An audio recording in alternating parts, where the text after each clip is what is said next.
सभी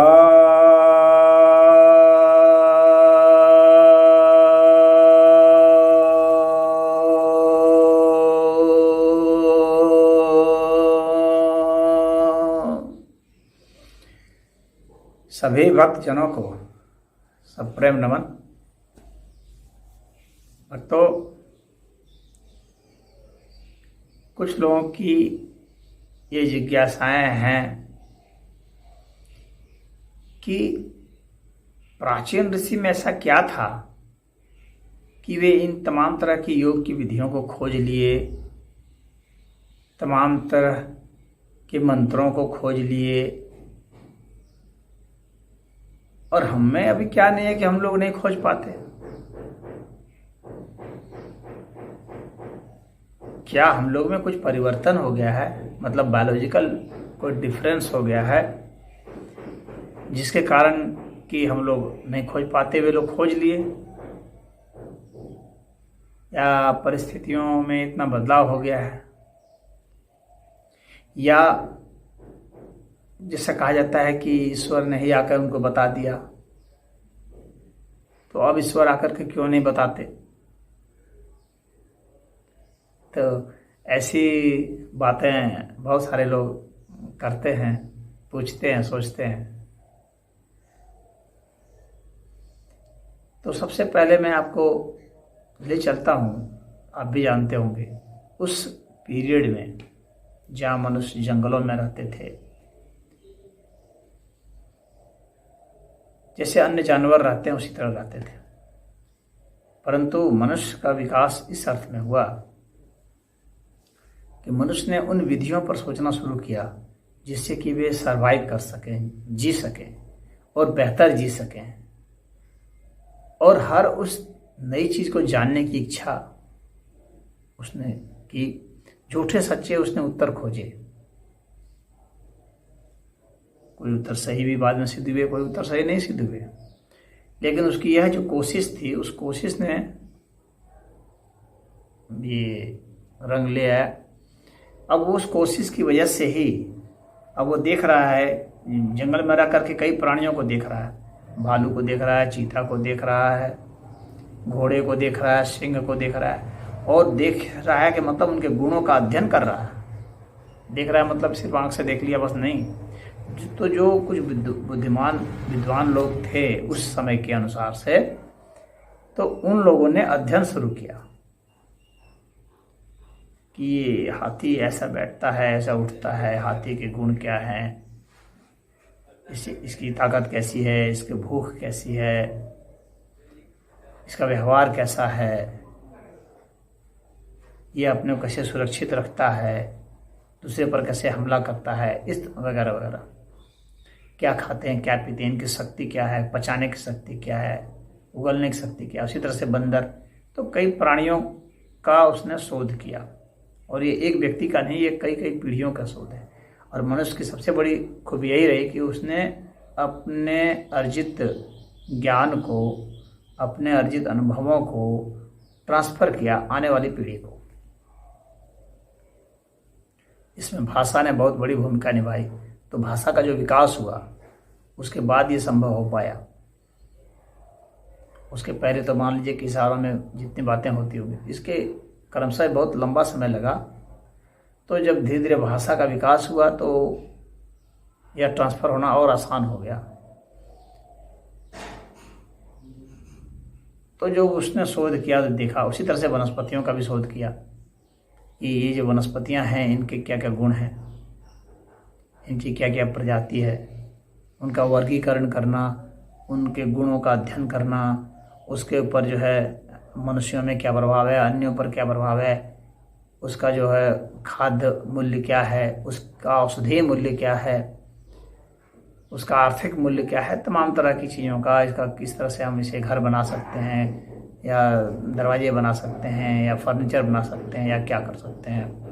तो इन सभी चीज़ों पर उसने अध्ययन करना शुरू किया और उसमें शोध किया, ऊर्जा लगाई, बल बुद्धि लगाई, तब जाकर के उसने ट्रांसफ़र किया अपनी पीढ़ियों को, आने वाली पीढ़ी को दिया, और उस तरह से फिर जो है हम पाते गए। तो जहाँ तक जैसे योग की बात है तो योग का विकास भी इसी प्रकार से हुआ। कई प्राणियों को देखा कि भाई मेढक ऐसे बैठता है, घोड़ा ऐसे बैठता है, ऐसे चलता है, भौंरा ऐसे गुनगुनाता है। तो भौंरा ऐसे गुनगुनाते हैं तो भ्रामरी प्राणायाम बतला दिया। कैसे करने से उसने देखा कि इसका क्या प्रभाव है, तो भ्रामरी प्राणायाम हो गया। तो हाथी इस तरह से है तो उसी तरह से गजासन हो गया। तो वृक्ष ऐसे हैं तो वृक्षासन हो गया। इस तरह से उसने आसन देखे। मयूर ऐसे होता है तो मयूर आसन कर दिया। हंस इस तरह से है तो हंसासन कर दिया। श्रृगाल ऐसे है तो श्रृगाल आसन कर दिया। तो उनकी नकल करके और उसके प्रभाव को शरीर में देख करके कि इसका क्या प्रभाव है, क्या हम लोग के लिए ये लाभदायक है या हानिकारक है, इस तरह से उसने शोध करना शुरू किया। और उसी तरह से उनके सूरज, चांद, तारे, इन विषय में अध्ययन शुरू किया। तो अब अध्ययन का एक तरीका तो यह होता है कि एक रेडीमेड पाखंड वाला उत्तर दे दिया। मान लो किसी ने कि ये है फलना फलना, कोई नाम गढ़ करके और इसके झूठा गुण दे दिया। एक तो ये हुआ। एक है कि नेचर स्टडी। तो हमारे भारत का सबसे महत्वपूर्ण चीज़ यह रहा कि यहाँ नेचर स्टडी हुआ, प्रकृति का अध्ययन शुरू किया। इसलिए प्रकृति की पूजा करते रहे, प्रकृति को बहुत मानते थे, प्रकृति के संरक्षण की, संवर्धन की ये लगातार प्रयास करते थे, विनाश नहीं करते थे। और प्रकृति से ही इन्होंने सब निकाला। मधुमक्खियों से सीखा, तो शहद से भी सीखा, शहद के गुणों को भी देखा, तो उनके व्यवहार को देखा, उससे भी सीखा।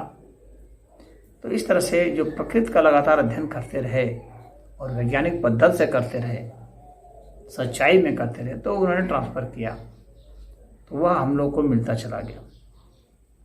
तो यह तो एक बाहर की चीज़ हो गई। उसी तरह से कुछ लोग थे जो अपने भीतर अध्ययन शुरू कर दिए।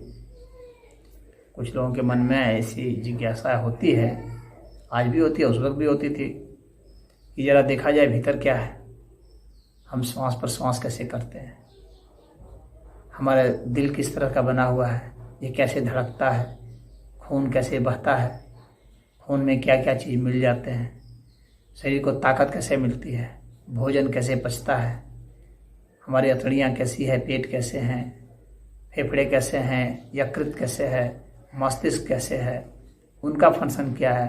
तो अमुक चीज़ खिला देने से दिमाग पर क्या असर पड़ेगा, तो अमुक चीज़ खिला देने से फेफड़े पर क्या असर पड़ेगा। इस तरह से हमारे भीतर का अध्ययन शुरू हुआ। तो इस प्रकार का जो शोध होता गया, फिर प्रश्न भी उठते गए, आखिर ये दिल को कौन धड़का रहा है, आखिर इस फेफड़े को कौन चला रहा है, आखिर एक व्यक्ति मर जाता है, एक व्यक्ति जिंदा होता है, कैसे जिंदा होता है, कैसे मरता है, उसको कौन चला रहा है, वो कहाँ से गाइड हो रहा है, कोई व्यक्ति कुछ कर रहा है तो क्यों कर रहा है, कहाँ से गाइड हो रहा है। इस तरह से जो इनक्विजिटिवनेस है वह जिन लोगों में आई, वैसे महान लोगों ने अपने भीतर अनुसंधान कर करके बताना शुरू किया। वह भी पीढ़ी दर पीढ़ी आती चली गई। तो इस तरह से फिलॉसफी की उत्पत्ति हो जाती है, विज्ञान की उत्पत्ति हो जाती है, अध्यात्म की उत्पत्ति हो जाती है, आत्म का स्वयं के अध्ययन की उत्पत्ति हो जाती है। तो स्वयं के अध्ययन की शुरुआत इस तरह से होती है। फिर विचारों का अध्ययन शुरू किया, दुख का अध्ययन शुरू किया, दबाव का अध्ययन शुरू किया अपने भीतर, ये कैसे दबाव बनता है, उसका क्या प्रभाव होता है। तो बाहर और भीतर का सामंजस्य कैसे होता है, इसका भी अध्ययन शुरू हुआ। इस तरह से आध्यात्मिक विकास होता चला गया। और ये प्रकृति के न विरुद्ध है, न प्रकृति को नजरअंदाज करके है, यह प्रकृति के अध्ययन से है और स्वयं के अध्ययन से है। फिर यह भी देखा गया कि आखिर यह प्रकृति इस तरह से कैसे चल रही है, इस प्रकृति को कौन चला रहा है, यहाँ पदार्थ कैसे क्रिया प्रतिक्रिया कर रहे हैं, क्यों कर रहे हैं। यह फिलॉसफी शुरू हुई, इसका शोध शुरू हुआ। और उत्तर दिमाग में है, क्योंकि दिमाग में गतिविधि हो रही है। इसीलिए उन्होंने कहा कि यथा पिंडे तथा ब्रह्मांडे। तो उन्होंने इसलिए पिंड का अध्ययन भी शुरू किया कुछ लोगों ने, और कहा कि यहाँ अगर गतिविधि हो रही है, यहाँ अगर कुछ अणु परमाणु मिल रहे हैं तो वो बाहर भी मिल रहे हैं, वो उसी नियम के हिसाब से मिलते होंगे। तो यहाँ का उन्होंने अध्ययन शुरू किया और उन्होंने नियम निकालने शुरू किए। उन्होंने कोई कल्पना और मनगढ़ंत नहीं किया, बस अध्ययन करते गए, शोध करते गए। इसलिए भारत के जो ऋषि हैं, इन लोगों ने जो शोध किया वह प्रामाणिक निकला, क्योंकि नेचर को इन्होंने लिया और स्वयं को उपकरण बनाया, स्वयं को प्रयोगशाला बनाया और स्वयं के भीतर जो भी होता है उनको जो उसने इंस्ट्रूमेंट बनाया और लगातार साक्षी भाव से महसूस करते रहे। तो वहाँ जो नियम थे, जो इस अस्तित्व को चलाने के जो नियम हैं, जो संविधान हैं, वो सब उसको रिवील होते चले गए, क्योंकि वो है ही तो रिवील होगा, जैसे वैज्ञानिकों को आज भी होता है। तो उसी तरह से आज भी जो अध्यात्म की ओर यात्रा करते हैं उनको आज भी होता है। तो इसमें कुछ अचंभे वाली बात नहीं थी। ऐसा नहीं कि कुछ किसी ने आ करके उसको दे दिया कि लो या आज से तुमको मैंने ये दे दिया, अब तुम सबको बताओ, यानी गुरु उसको बना दिया और वो बताना शुरू कर दिया। ऐसा नहीं है, ये इनहेरेंट है, सभी में है और सदा से है। इसलिए सभी प्राणियों में भी होगा, क्योंकि ये प्रकृतिस्थ है, ये प्रकृति का है। तो ये ऐसा नहीं कर सकते कि सिर्फ मनुष्यों में है, सभी प्राणियों में होगा। सभी प्राणी अपने में अनुसंधान करते होंगे, अपने अनुभव उनको होते होंगे, उसको वे ट्रांसफ़र भी करते होंगे जितना कर सकते हैं। उनके पास जो लैंग्वेज, जो भाषा, जिस तरह से संवाद वे करते हैं आपस में एक दूसरे से, वैसा वे करते रहे होंगे, करते आज भी करते हैं, तभी उनका भी विकास होता है। तो कोई जरूरी नहीं है कि जिस तरह से हम भाषा के रूप में बोलते हैं, ध्वनि के रूप में, वैसा ही वो बोले। हो सकता है कोई केमिकली इस चीज़ को बोलता होगा। हम लोग साउंड एनर्जी से ट्रांसफ़र कर रहे हैं तो कोई केमिकल एनर्जी से ट्रांसफ़र कर रहा होगा, कोई लाइट एनर्जी से ट्रांसफ़र कर सकता है, कोई मैग्नेटिक एनर्जी से ट्रांसफ़र कर सकता है। तो ट्रांसफ़र करते होंगे अपने अंदर पीढ़ी, तभी तो बैक्टीरिया भी इवॉल्व होते हैं और नई पीढ़ी जनरेट होती है। मच्छर सभी विकसित होते हैं।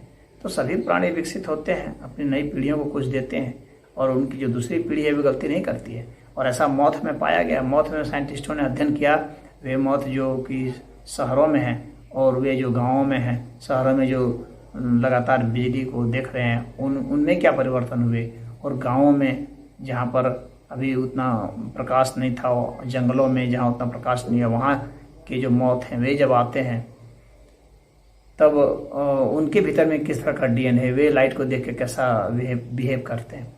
तो इस तरह से देखा गया कि उसमें विकास होते हैं अलग अलग प्राणियों में और वे अपने प्रजाति को ट्रांसफ़र करते हैं। तो यह जो है कोई वैसी घटना नहीं है। मैं समझता हूँ कि यह शुद्ध वैज्ञानिक घटना है और शुद्ध इंटेलेक्चुअल तरीके से, प्रोसेस से हम लोगों ने इसे पाया है।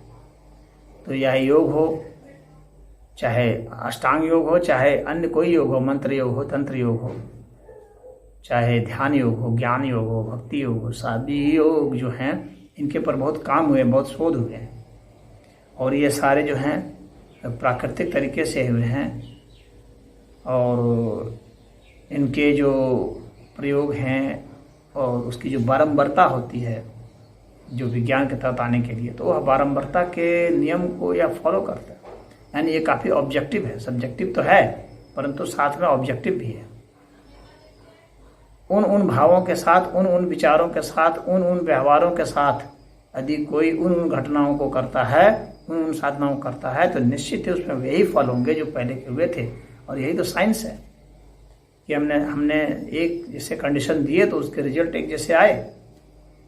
तो यहाँ पर जो स्टैटिस्टिक्स आती है तो वो एक जैसी आती है। इस तरह से इसको कह सकते हैं कि ये बिल्कुल वैज्ञानिक पद्धति है, ये मैथमेटिक्स की तरह से है। भले बायोलॉजी है, ये माना जाता है कि बायोलॉजी मैथमेटिक्स के नियम की अवहेलना कर देता है, उससे कहीं और गूढ़ रहस्यमयी है। लेकिन मैथमेटिक्स के सारे नियम क्या हमने खोज लिए हैं? नहीं खोजे। तो मैथमेटिक्स के जो और भी कुछ विशेष नियम होंगे, वे नियम हो सकता है वो बायोलॉजी पर अप्लाई होते होंगे। अभी तक हमने जो मैथमेटिक्स के नियम खोजे हैं वे हो सकता है कि बायोलॉजी पर अप्लाई नहीं हो रहे हैं। तो इसका अर्थ यह नहीं है, ये मैथमेटिक्स के नियम सिर्फ फिजिक्स केमिस्ट्री के लिए ही हैं या इकोनॉमिक्स के लिए हैं, ये बायोलॉजी के लिए भी हैं, परंतु वे नियम अभी मैथमेटिक्स के नहीं खोजे जा सके हैं क्योंकि काफ़ी जटिल, काफ़ी कॉम्प्लेक्स हमारा सिस्टम है, हमारी बायोलॉजी काफ़ी कॉम्प्लेक्स है। तो मैथमेटिक्स के भी जो कॉम्प्लेक्स इक्वेशंस होंगे तो वे जो है अभी नहीं खोजे जा चुके हैं। हो सकता है कि बहुत क्वांटम कंप्यूटर्स आ रहे हैं, उसमें मैथमेटिक्स के ये जटिल जो है प्रॉब्लम सॉल्व हो जाए कि किस तरह से बने हैं। हम लोग का डीएनए का आप देखेंगे, उसका जो ढांचा है वो अपने आप में कितना कॉम्प्लेक्स है।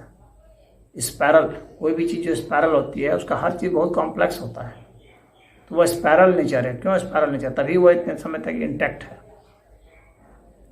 आज तक जो डीएनए की स्टेबिलिटी है, उस स्टेबिलिटी के पीछे उसका ये स्पायरल स्ट्रक्चर है। तो उसके जो अणु हैं वे मिले हुए हैं, इसके सारे जो मॉलिक्यूल्स हैं वो जिस तरह से अलाइंड हैं, जिस एंगल से और जिस तरह से वो रेप्लिकेट करते हैं, तो काफ़ी वो उसकी स्टेबिलिटी बहुत हाई है। उसमें जो इन्फॉर्मेशन है, उसकी जो कोडिंग है बहुत स्टेबल है। अभी सामान्य रूप से जो हम लोग चिप बनाते हैं और जो हम लोग के पास जो मेमोरी स्टोरेज करने के लिए जो भी हम लोगों ने पेन ड्राइव या वाली डिस्क बनाया था या अभी हार्ड डिस्क जो है, ये सब उतने भरोसे के नहीं है क्योंकि इनकी बहुत आयु 100 बरस, 200 बरस, 500 बरस तक है। जबकि डीएनए में जो डेटा है वो जो है वो कहा जाता है कि खरबों बरस तक रह जाएंगे इसी तरह से सुरक्षित। उसकी आयु अभी हम लोग सही रूप से निकाल नहीं पाए हैं कि ये कितने समय तक चलेगा। और मज़ेदार बात डीएनए का एक यह भी है कि वह अंतरिक्ष में भी बरकरार रहता है, उसकी सूचना वहाँ ब्रेक नहीं होता है। तो कितना वो इवॉल्व हुआ है, विकसित हुआ है, तो कितना जटिलता से विकसित हुआ है। तमाम तरह के जितने फैक्टर्स हैं प्रकृति में, उन फैक्टर्स को शामिल करते हुए वह विकसित हुआ है। इसीलिए जीव का विकास सबसे जटिल विकास में है। तो इसकी जो मैथमेटिक्स है वह भी बहुत जटिल होगी, परंतु आने वाले समय में यह भी कोड रिवील्ड हो जाएगा। यानी यह भी यहाँ के जो संविधान है इस अस्तित्व के, उसके तहत ही तो है। तो जाहिर है जब इसके तहत है तो वो मैथमेटिक्स के तहत आएगा, लेकिन अभी नहीं आया हुआ है। अभी हम लोगों ने वो मैथमेटिक्स के फार्मूले नहीं खोजे हैं, वैसे इक्वेशंस नहीं अभी सॉल्व हुए। तो मेरा कहना यही है कि ऐसा नहीं है कि कोई आकर के उसने सब दे दिया और उसके बाद हम लोगों ने पीढ़ियों दर पीढ़ियों गुरु शिष्य परंपरा से चलते आए, ऐसा नहीं है। हर व्यक्ति ने अपना शोध किया और अपने शोध की हुई चीज़ों को और उसके पहले जिन लोगों ने शोध किया था उनकी चीज़ों को हम लोगों ने अगली पीढ़ी को ट्रांसफ़र किया गुरु शिष्य परंपरा से। और फिर जो शिष्य को ट्रांसफ़र किया उसने भी कुछ शोध किया या उसके अनुयायियों ने शोध किया। इस तरह से क्रमशः शोध होते हुए आया है। और इस अस्तित्व का जो सिद्धांत है, जो नियम है, यहाँ सुख आनंद है, दुख वेदना, इन सब जो चीज़ें हैं, इन सब के ऊपर शोध हो गई। भारत के ऋषियों ने शोध किया इन सब के ऊपर। और वही ये अस्तित्व कहाँ से आता है, ये अस्तित्व कब से था, कब से कहाँ से आता है, कहाँ चला जाता है, कैसे यह रिपीट करता है, कैसे कितनी योनियाँ हैं, कितनी बार हम आते हैं जाते हैं, क्यों आते हैं जाते हैं, कर्म का सिद्धांत क्या है, आत्मा क्या है, इस विषय पर शोध किया। यह कोई तुक्केबाजी नहीं है, यह कोई कल्पना नहीं है आत्मा। लोग कहते भी वैज्ञानिकों ने नहीं खोजा तो उसमें ऋषियों का क्या दोष है या इस अस्तित्व का क्या दोष है? आप खोजेंगे, ये विज्ञान रुक तो नहीं गया है, खत्म तो नहीं हो गया। विज्ञान तो अभी चल ही रहा है, चलता ही रहेगा। आगे आगे देखिए कब खोजते हैं। तो ये खोजेंगे, इस अस्तित्व के सूक्ष्म से सूक्ष्म पहलू तक वे जाएंगे। 100 वर्षों में, 500 वर्षों में, 1000 वर्षों में, 10,000 वर्षों में जाएंगे कभी। हर समय विज्ञान तो और एडवांस ही हो रहा है। तो जब खोजते खोजते वहाँ पर पहुँचेंगे तो वो अपने आप रिबिल्ड हो जाएगा। इस अस्तित्व के सारे नियम रिबिल्ड होते हैं। जो भी नियम खोजे गए हैं, वैज्ञानिकों ने भी जो खोजे हैं, वो कहाँ से खोजे? वो इस अस्तित्व में थे तभी तो आए और अपने दिमाग से ही तो आए, रिबिल्ड हुए। तो उसी को अवतरित होना कहते हैं, अवतार होना कहते हैं। तो वह होता है। उसी अर्थ में कहा जाता है कि वेद रिबिल्ड है। वेद के विषय में कहा जाता है कि यह अपौरुषेय है। तो अपौरुषेय इसी अर्थ में कि ऐसा नहीं है कि उसको कहीं गुणा गणित लेकर के बैठा दिया। वह अपने से अंतरात्मा से वो उतना शोध किया कि वहाँ तक पहुँचा, फिर वहाँ से उसके विषय में ज्ञात हुआ, तो वह बात आ गई। तो जो भी नियम थे, जो साधनाएं थी, जहाँ से गए, जैसे किए, खोजते खोजते एक पगडंडी को पकड़ के दूसरे पगडंडी, फिर राजपथ में इसी तरह से चलते चले गए। तो चलते चले गए तो वहाँ से उसके जो परिणाम आते गए उसको नोट करते गए और बताते गए पीढ़ियों। तो सब टेक्स्ट में आ गए। और यह जो है वो हाइपोथेटिकल या उस तरह से नहीं है। इसीलिए भारत के ऋषियों ने बराबर कहा कि अध्ययन से कुछ नहीं होता है, आपको अनुभूत करना पड़ेगा। इसलिए यहाँ अध्ययन के ज्ञान को ज्ञान नहीं माना गया, यानी जानकारियों को ज्ञान नहीं माना गया, यहाँ अनुभूति को ज्ञान माना गया। क्योंकि उन्होंने कहा कि आपको खुद प्रयोगशाला करना है, स्वयं प्रयोग करना है, और तब आपको यह महसूस होगा कि वास्तव में इसके नियम क्या हैं और कैसे हैं। तब आप उसको जी सकते हैं, सुख को जी सकते हैं, आनंद को जी सकते हैं, शांति को जी सकते हैं। शांति क्या है महसूस कर सकते हैं, अवसाद क्या है उसको महसूस कर सकते हैं, अशांति क्या है महसूस कर सकते हैं, असंतुष्टि क्या है इसे महसूस कर सकते हैं, संतुष्टि क्या है इसे महसूस कर सकते हैं।